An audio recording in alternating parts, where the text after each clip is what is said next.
gave their lives to God together on the same day, we said, and since then they've been helping themselves grow in Christ. So you do have your best friend or your inner circle of friends. Your inner circle of friends should be people that you can relate to. It should be people that can represent you. It should be people that when people look at them, they know that, yeah, this is who Ayomide is. This is who Ayomide relates to, so this must be the kind of person that Ayomide is. You will still have your unique differences because you're different people. Each of you will have your identity, but you also have what's called group identity. And that's why people would say, show me your friends and I'll tell you who you are. You can stand out and say, look, I don't do all these things that my friends do. But the perception of the world, what people are seeing on the outside is this group of people, and you're included in that group. So it doesn't matter. So your friends will help shape your identity. Family as well. We mentioned during the talk that initially Ayomide talked about primary socialization. That you get who you are initially is all shaped by what you see your parents doing. You don't know anything else. So that's all you see. That's the norm for you. That's normal and that's perfect. And that's how it should be. And then you start going out. You start socializing secondarily. So with other people, with friends, with schoolmates, and you start mixing with people, and then you start picking up a few other things, and you start changing some old things. So friends and family, huge impact on how our identity is shaped. Work, hobbies, interests, appearance, choices, the choices we make, creations, the things that you've brought to existence, like in the university, there are groups, the groups that you have chosen to be part of, the groups that you have initiated. They might not even have been that group in school before, but then you initiated it with a group of other people. And that's part of what shapes your identity. People start relating, they start perceiving that if this guy is interested in this guy must be interested in politics. If he's going around trying to be the social, what do they call them? Social, huh? Justice.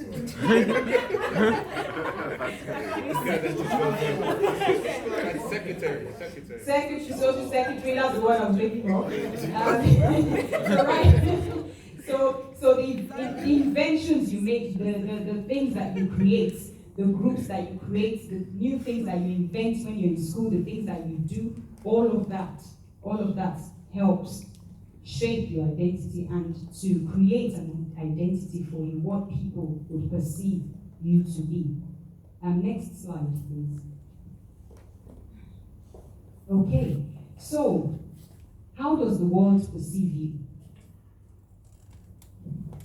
Different people will perceive you in different ways, based on the experience they've had of you, based on the things they've seen about you. Just like this picture. Who can see more than one thing in this picture? Esther can see two things. What can you see? Number 6. Yeah. You can see number 6. Yeah. Oh, right, yeah. Really? There's something beyond that. There's something else. There is, I can help you. There is a word. A complete word. I know everyone can see. What can we see? Let's make sure. A face. A face. Everyone can see a face. So the things that are obvious, everyone will see. The world will see everything about that person. It's so obvious. It's very obvious that Ayomide is a girl. You know she's a girl. But there are some things that. Okay. Big guy. What can you see? A big person. What is lion? How do you see that?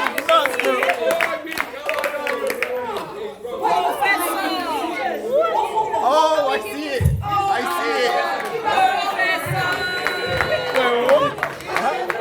Whoa.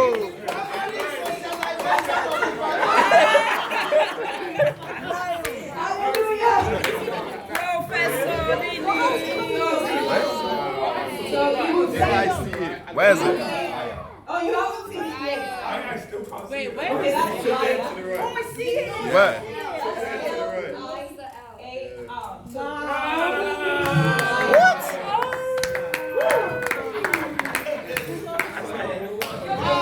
Wait, what? yeah. And you are the youngest person in the room. Hallelujah. Hallelujah. So it will take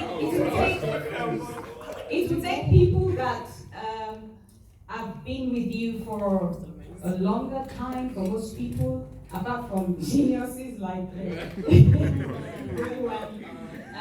so to be able to tell more about you, to be able to perceive you for who you actually are. For most of the world, they'll just perceive you from. I mean, if someone is just meeting you for the first time, okay, for instance, when I was training as a GP, my trainer called me and said, "Where are you from?" I said, "I'm Nigerian." "Where did you train?" "University of Lagos." "And where is that in Nigeria?" I said, "You mean you trained in Nigeria?" I said, "Yes." He said, "How come you can communicate with patients so easily? How come you can consult so easily?" I said, "Where did you get that impression from?" He said, "I have trained," he said, "I have trained many Nigerian doctors, haven't seen any that can communicate easily. They always struggle and we have to help and sort of help with communicating and consulting." And I'm like, that's very wrong. The person that trained before me, and I probably said it here, but the person that trained before me, he failed the person. They had to send the person to someone else, to another trainer, to do another 6 months before even though she had passed all her exams in one sitting. She did the first exam, passed, second exam passed. She did it so early, she had passed, but this man wouldn't pass her.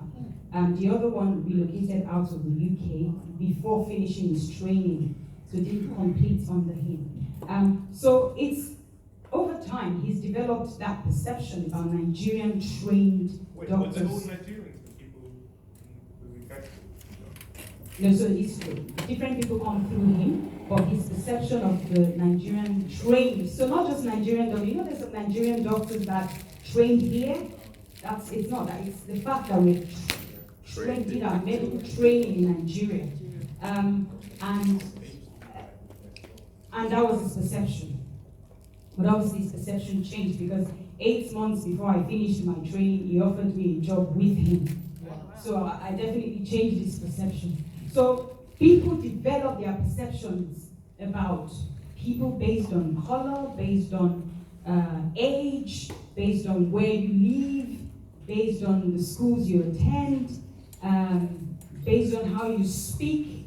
So the fact that when you open your mouth to speak and you don't have that strong British accent, they've already put you down. They don't believe that anything good can come out of you. So people have different perceptions. Some false, some true. Next slide, please. Okay. So we have our mates. As youths, we have our mates, we have our friends. And amongst the group of friends, you will have the person that is the go-to. If you want a wise decision, you will have someone that's the go-to. If you want somebody to see you off for a party, someone that's always available to go to the party. You have someone that you can share your pain, your problems with, that won't put you down or go around telling every other person. So you will have like different friends and you have different things that you can share with them and what you think about them. So think about that. What are you respected amongst your mates and peers for? Is it your skills? Is it your intelligence? Is it your good looks? Wisdom? Faith? Daniela said that she was shocked when some of her friends mentioned the church that she attends. She didn't even realize that they were Thank looking you. at her story online and discovered where she attends, and even got someone that she never expected would step into a church, decided to go to church because of that. As he started going, or you don't know, but he said he was thinking about going. So what are you known for? What are you respected for? What do people think about you? Who do they think you are? What identity? What perception do people have of you? I like this, and I put it up because a lot of us bring out our struggles. We allow what we're struggling with. We allow our weaknesses to determine our identity, and then everyone knows you for your weakness. You can have 10 strengths and just that one weakness, but you highlight that, and everyone sees it. And we shouldn't allow that at all. We should know that each and every one of us, each person has their own weakness. There's no perfect person. Everyone has their weakness. Some are obvious, some are not. But we shouldn't allow our weaknesses to shape our identity. That's not who we are. We are children of God. We have been called, like 1 Peter 2:9 says, the scripture for the theme of this program. It says we are a chosen generation. We're a royal priesthood. We're a holy nation. We're a peculiar people. God has called us out of darkness into his marvelous light. And we need to know who we are. It's not just what someone thinks we are. So most of the time, the world is actually wrong about you. They don't know who you are. But you should know yourself. In the talk that Tilola gave is about knowing ourselves, appreciating ourselves for who we are. And even when you have those negative thoughts that she talked about, we need to go back to the Word of God and see what God says we are. And that's what we should start believing, and that's what we should start walking in. Don't let your struggle become your identity. Next slide. Okay. So does it matter what the world thinks of me? Does it matter? The nods there. Are you saying yes? Yes? Because as a Christian, we're supposed to be a light towards the world. So if we are saying we're Christian, but we're doing all these bad things, then it's like we're not really fulfilling the word of God. So it doesn't matter. So it doesn't matter. Who agrees? Who disagrees? Yes, sir? I think it matters what the world think about us because of what you said. I also think it doesn't matter what the world thinks about us. Yeah. Because sometimes the world might think, oh, you're not trendy enough, you're not part of the group and stuff like you're not doing what the world expects of you to do. In that situation, it doesn't really matter. Yes. You stand by what you believe. Yes. But based on what you said, it also matters It matters. that the world should know that you are peculiar, you are different. Any other? Yes? In the video, the girl, she cared about what the world thought about us. Yes. She wanted to change her identity.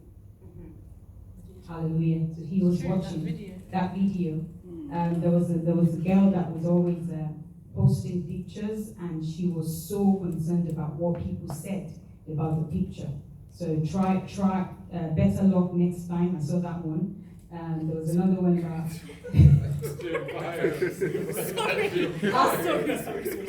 How can you post a picture and post it better luck? But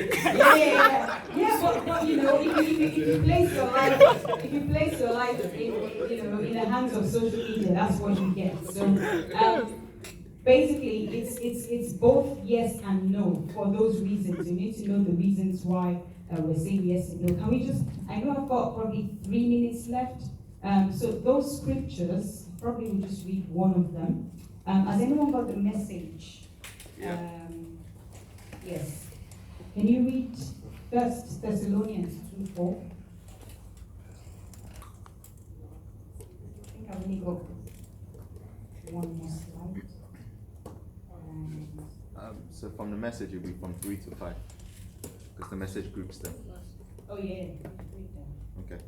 God tested us thoroughly to make sure we were qualified to be trusted with this message.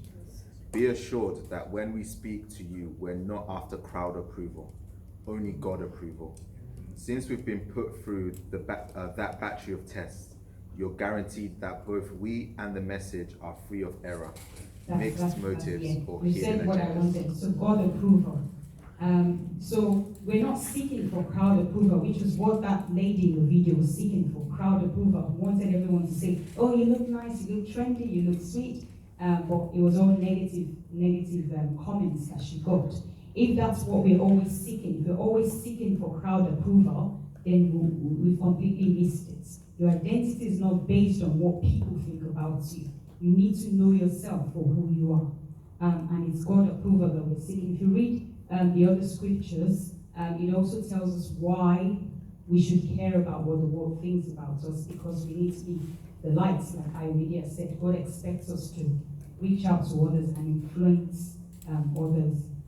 Next slide, please. So this is basically a food for thought. So I don't think we have time to go through the questions, but how known are you for your faith?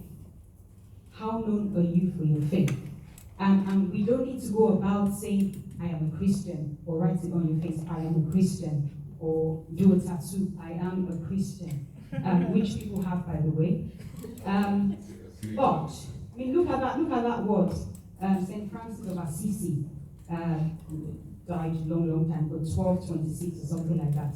But he said, he has a quote which is very strong and profound. It says, preach the gospel at all times, and if necessary, use words. Preach the gospel at all times. That means you're just living your life, but you're living the life of Christ. You don't even need to speak. If necessary, then you can use words. So we don't need to go about saying we're Christians, but the way you live, people are watching. They have a perception based on how you're acting, how you speak, how you react to things, how you do things different. You will be different. You are unique. You will be different because you're unique. You're created in the image of God, and He's called you, He's chosen you, He's brought you out of darkness into His marvelous light. What practical step can you take today to demonstrate it to people around you? Food for thought. Just think about it. What can you start doing? You don't need to go about changing the perception of people about you. You just need to be you. Love who you are. Know who you are.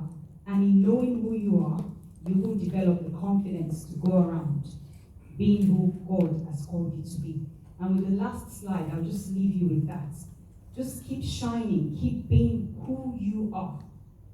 When you stand like that, next slide, and the last slide, it doesn't matter what's going on around you. It doesn't matter how horrible it is. Just be unique. Be yourself. Don't care about what the world thinks about you, but do everything as Christ would expect you to and impact the lives of others. You are unique. You are you. You are true to yourself. Keep being true to yourself.